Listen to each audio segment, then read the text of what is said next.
Fala galera, vamos dar continuidade aos nossos estudos.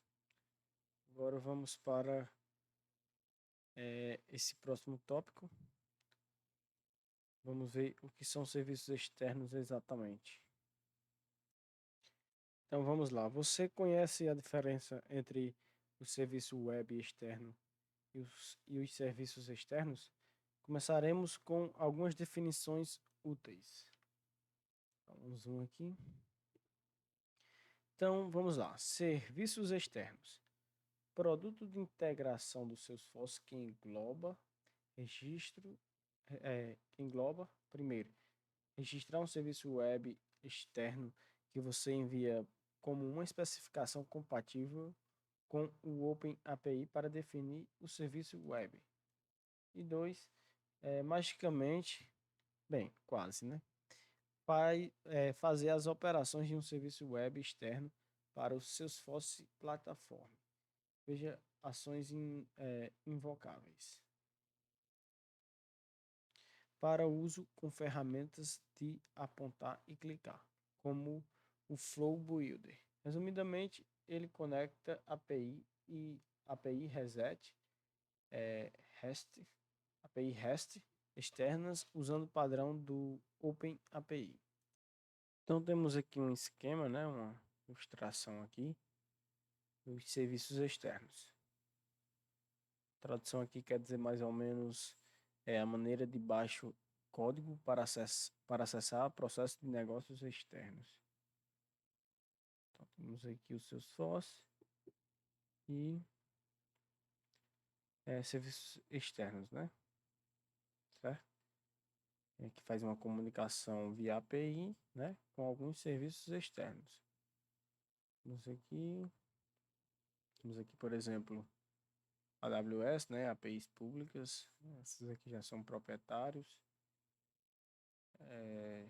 Uma API privada, né? Temos aqui algumas APIs do Salesforce. Então vamos lá, vamos continuar. Serviço externo, web externo. Então também chamados de serviços externos, em letra minúscula, qualquer tipo de função, ação ou processo que seja desenvolvido e fique hospedado fora do Salesforce plataforma. Para que um serviço web externo possa ser consumido pelos serviços externos, ele deve ser uma API baseada em REST, que normalmente usa o protocolo HTTPS para navegar pela web. Se você não sabe o que é REST, tudo bem. Então, dá uma pesquisada aí, beleza? REST. Então, vamos continuar. Então, vale destacar, né? Antes de dar continuidade, o conceito de REST, né? Vamos aqui, ó, no site, encontrei a definição aqui no site da Alura. É uma palavra em inglês, está em inglês, né? Que significa transferência representacional de estado. É um modelo de arquitetura e não uma linguagem ou tecnologia de programação que fornece diretrizes para que o sistema distribuído se comunique diretamente usando os princípios e protocolos existentes da web, sem a necessidade de swap ou outro protocolo sofisticado, certo? Então, basicamente,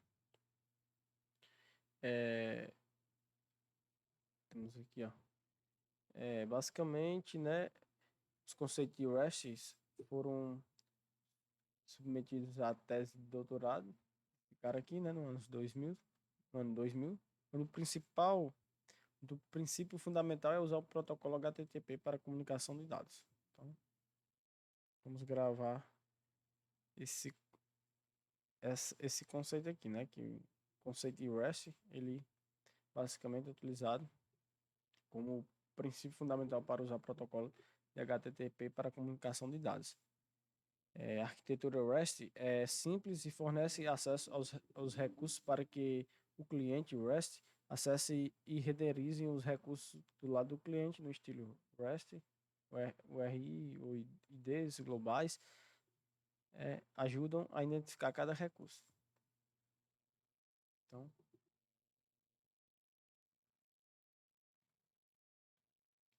Então, vamos lá, vamos dar continuidade. Acho que deu para entender que o REST é um modelo de arquitetura, né? Usar basicamente que utiliza protocolos HTTP para comunicação de dados, né?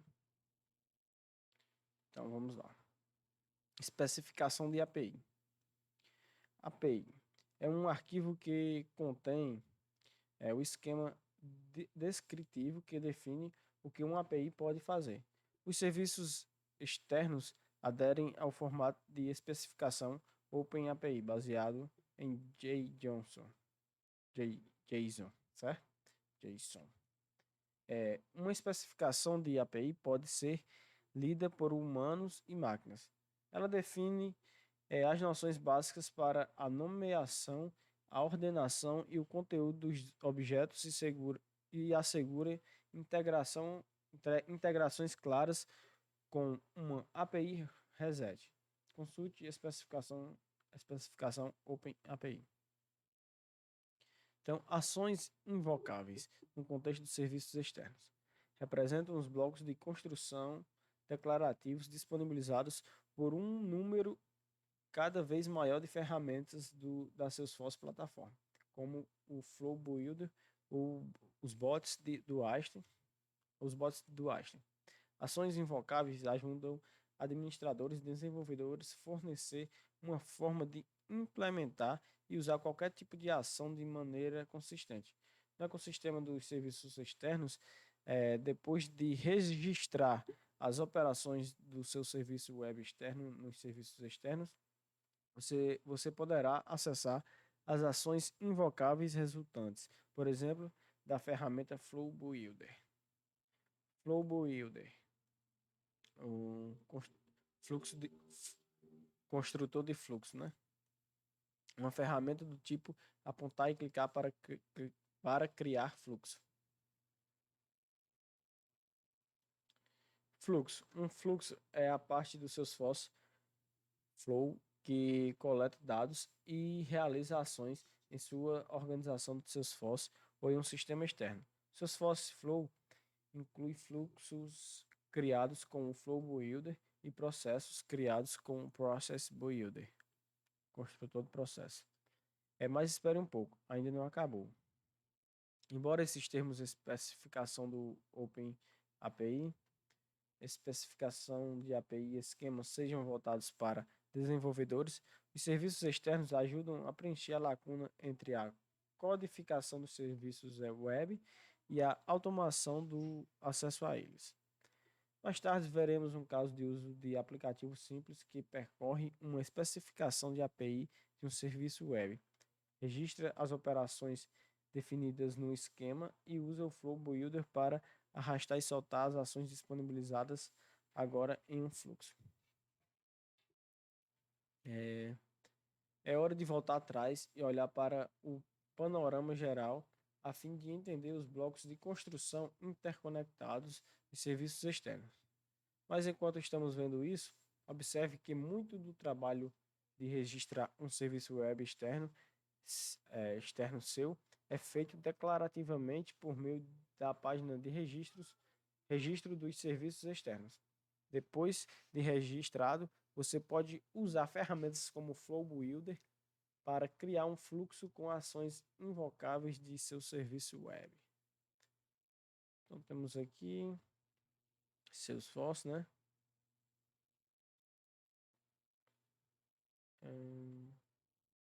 Temos um esqueminha aqui, né? Que o Salesforce aqui é o nosso prestador de serviços externos. Prestador de serviços externos. Estamos aqui, ó, Flow, né, o fluxo. Então, a lógica é basicamente a gente utiliza o Salesforce, né, e faz uma comunicação via API com um serviço externo. Basicamente é isso. Nós vamos aqui ver os passos e algumas explicações. Aqui está a visão geral do que vai acontecer. Observe que, embora haja 6 etapas, aqui ó, 6 etapas, né? 1, 2, 3, 4, 5, 6. Embora haja 6 etapas, as principais para os serviços externos são as etapas 3, 4 e 5. Ao percorrer as unidades nesse módulo, abordaremos cada etapa com mais detalhes. Aqui está o fluxo de trabalho de ponta a ponta. Temos aqui. Então vamos lá, né? Então vamos lá, primeiro passo. Começa daqui. Então, um provedor de serviço web externo, como um banco, hospeda um API baseado em REST.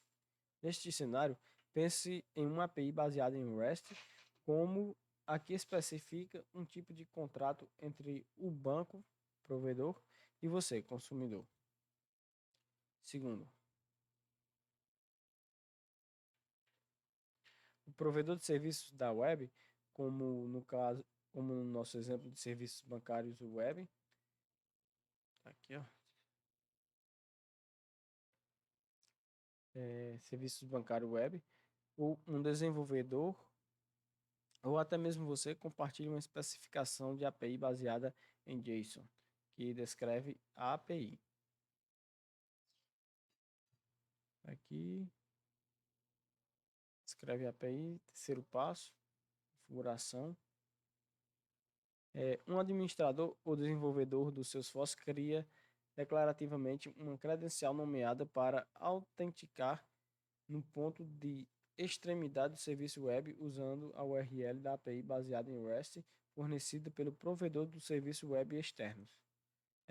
O ponto de extremidade é simplesmente o que expõe os recursos para interação com os serviços externos. Temos aqui quarto passo. Pronto, aqui foi a configurar a credencial nomeada. Pois no quarto é registrar ações invocáveis de serviços externos disponíveis.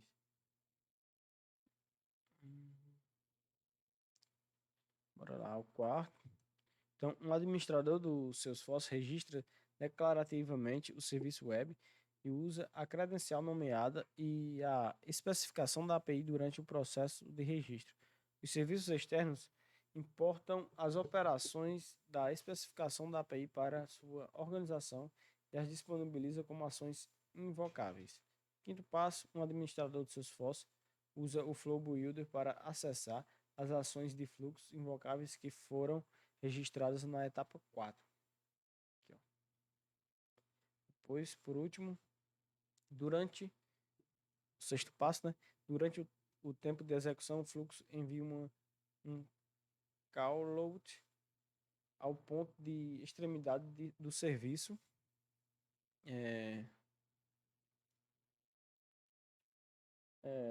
O serviço web retorna a saída com base na especificação da API. Os dados são recuperados, criados, atualizados ou excluídos pelo serviço web externo. O Salesforce pode capturar essas respostas do serviço web externo para uso com uma ferramenta como o Flow Builder. Se um produtor de API não compartilhou a especificação com você, a criação de uma definição de esquema na etapa 2 não é um processo declarativo. Você pode criar a especificação da API dependendo dos seus conhecimentos, é claro, né? Pedir a um desenvolvedor ou usar uma ferramenta de criador de esquema como o Swagger Edition para isso. Não sei se essa pronúncia está certa. Na próxima unidade, abordaremos os prós e contras, ou mais precisamente, as entradas e saídas de uma especificação de API e explicar o que ela é. Quando tiver sua especificação da API, use a ferramenta. Quando tiver sua especificação da API, use as ferramentas declarativas já no Salesforce para adicionar as ações comerciais de que sua organização precisa. Então, beleza, vamos encerrar o vídeo por aqui, já está um pouco longo. temos aqui esse desafio prático aí para ser realizado, né? Esse teste, na verdade. Então, valeu. Então, bom teste aí para vocês. Depois eu vou concluir aqui, fazer o teste, né? E nos vemos numa próxima unidade. Valeu.